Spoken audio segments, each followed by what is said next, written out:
Oh boy, this feels weird doing video. I don't like this. But welcome to the shed.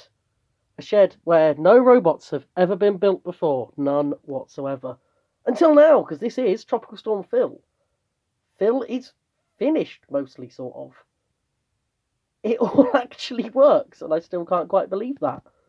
This is me flying solo for the first time. I've made it quite clear in the past that Sam and I started this robot building journey together, but Sam came in with a lot of sort of skills and knowledge from other things he'd done that I couldn't quite match.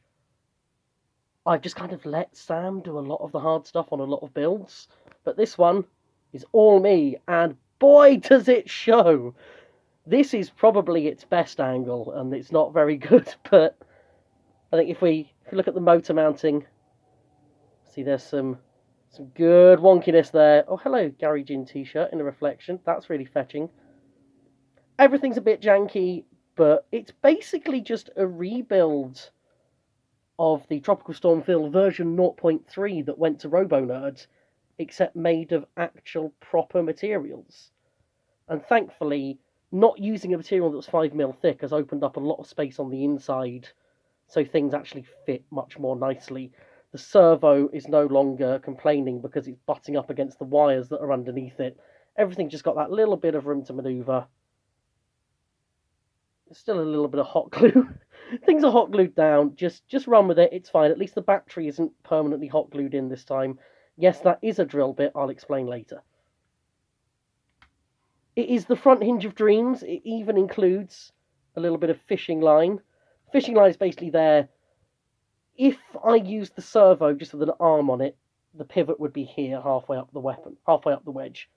I didn't want that, so I invested far more time than I would have liked into a two-stage system which keeps the hinge, that's the word, down here. So we've essentially got an arm pushing another arm. If I do it by hand, it always seems to lock up. But when I do it under remote control, it seems to be fine, so I'm not complaining.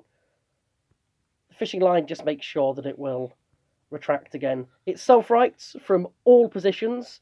The only issue I'm having with it at the moment, well, two issues. Number one, it will not reverse in a straight line.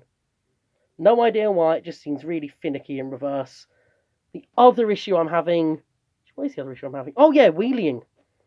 This was a lot worse before I put the wedge on, but it still does like to rear up when it starts moving. Luckily, I've got... I think it's about 20 grams left, and I've got a couple of these chunks of just mild steel. I think this one comes out at about 15 grams. So my plan is to just distribute that sort of under this lip a little bit and maybe a little bit under here, just to keep that weight down. I guess it might also have some competitive use. I don't know. Anyway, I have 20 seconds of storage remaining on this phone, so I'm just going to say, tomorrow, AWS 61, I think it's being streamed. Phil will be there. Phil will lose, but at least there'll be cool sparks, because titanium. Goodbye.